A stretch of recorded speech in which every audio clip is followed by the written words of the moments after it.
This is my game room. It's in the upstairs of my house. It's let's take a look at it. It's kind of smallish. There's a curtain, some walls, and this table that I constructed out of an old child's crib. You see here on the table is a game of Duel of Ages Set 1 World Spanner that I just finished with Rocking Horse Dreams. I have a game room. How did I come to have a game room? How did I come to this place in time where I am playing games and thinking about games so frequently? Let's go on a journey right now and find out. I didn't used to have a game room. I used to have a bedroom, kind of like this one, which is my son. He's 1 year old. I think the walls were brown, and I don't remember a crib, though I must have had one probably. I would play in my room, though. I'd play with books. I would play with more books. I would play with clowns. What else would I play with? Play with tiny cows. I play with all sorts of things. And I don't really do that so much anymore, although I do. But mostly I play with games. Here's a stack of games for family use that are predominantly thrifted. I like to go to thrift shops a lot, and have for some time. More on that later. This is a game called Pinochle that is sort of my family's card game. My extended family, we don't really play it around the house much because I don't particularly enjoy it. However, my family did spend a lot of time playing this game. We also spent time playing games like Careers here, Monopoly, not pictured, as well as Scrabble and Boggle, things like that. Time passed and we didn't play as many games anymore. I became a teen, and so I started playing Dungeons and Dragons and things like that, getting into noise, core, rock, and things of that sort. I always liked games, however. When I was younger, we're rewinding back a little bit.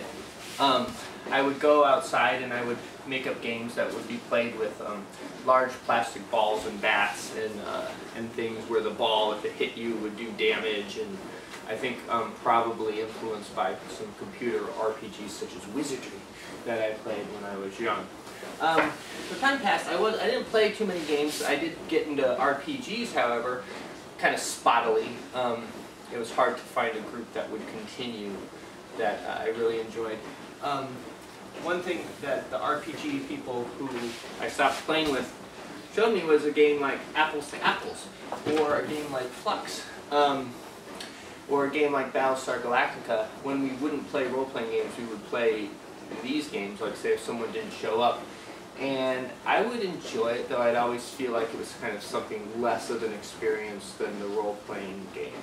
A few of those, like the ones I mentioned, Apples to Apples, Flux, Battlestar Galactica, stuck with me though, and I revisited them at a later date.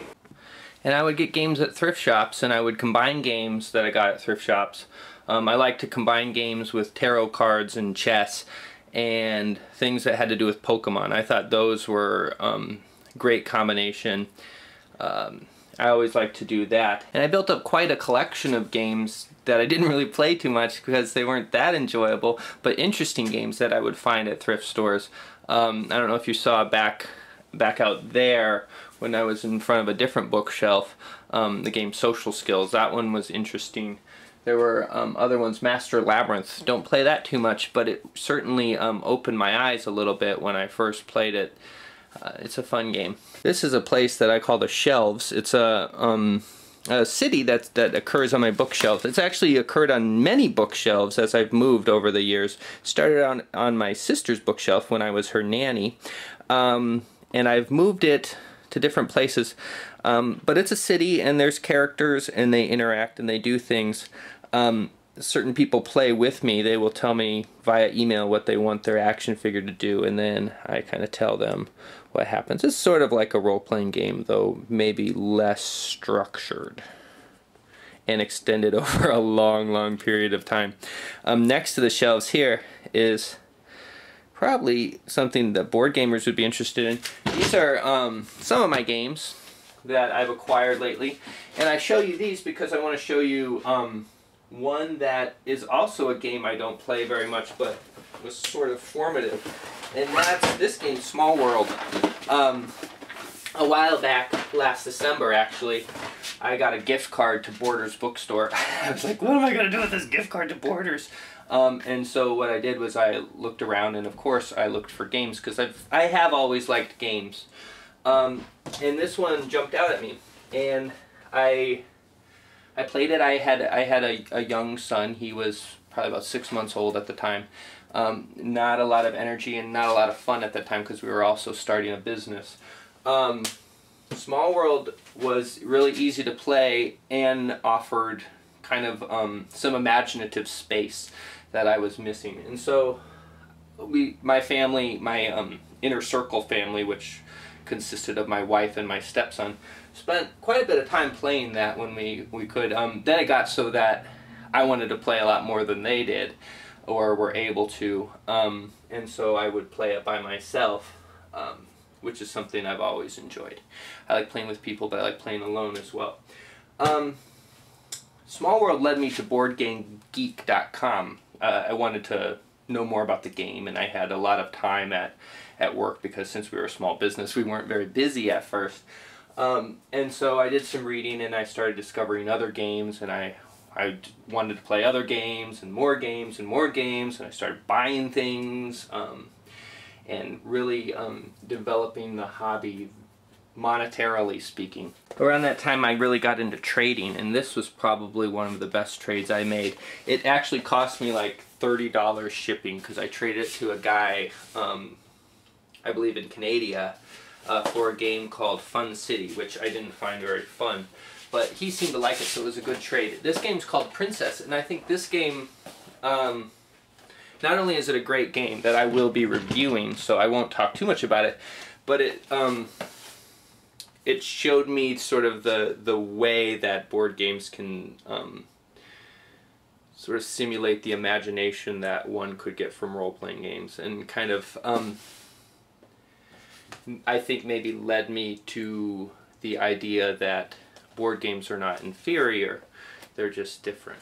I think in some ways the contained nature of board games, I like to call them contained games, by the way, because I think it covers more things, and I think it's more descriptive as to what they are.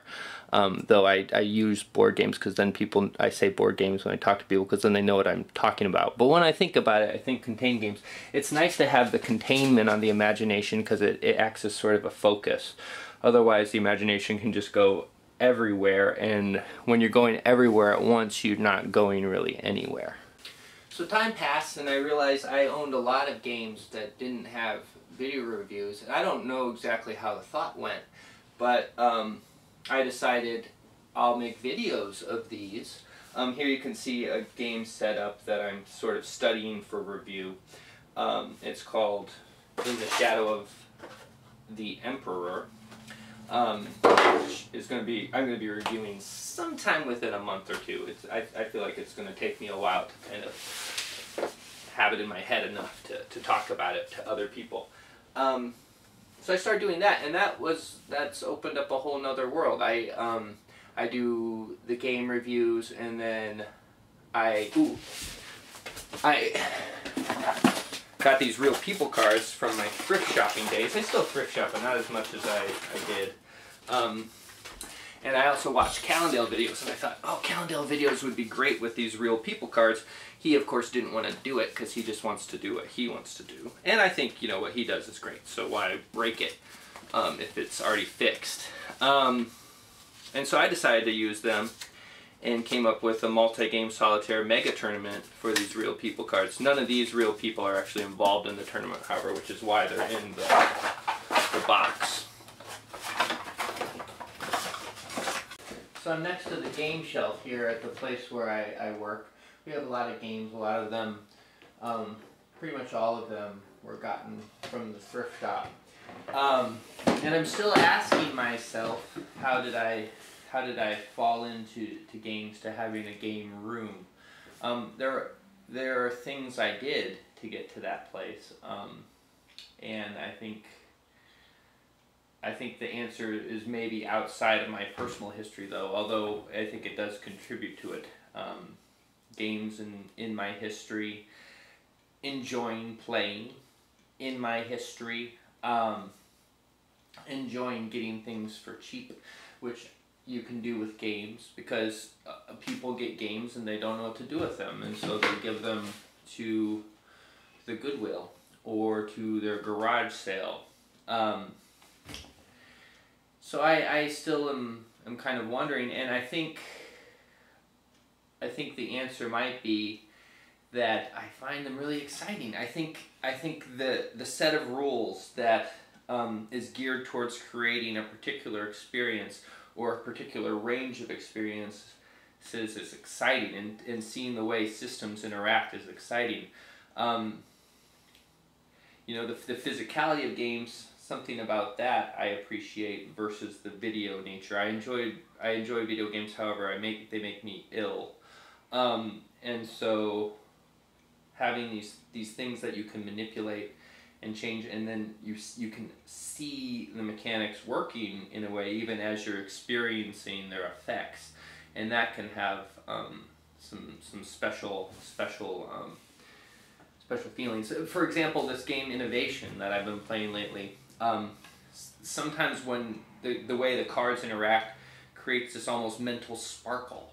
I don't know if you who are watching this has experienced this, something similar, but just this kind of the way that these synergies can happen can really just tickle the brain, and it's an experience that I don't know that I've gotten through too many other pursuits that I can remember.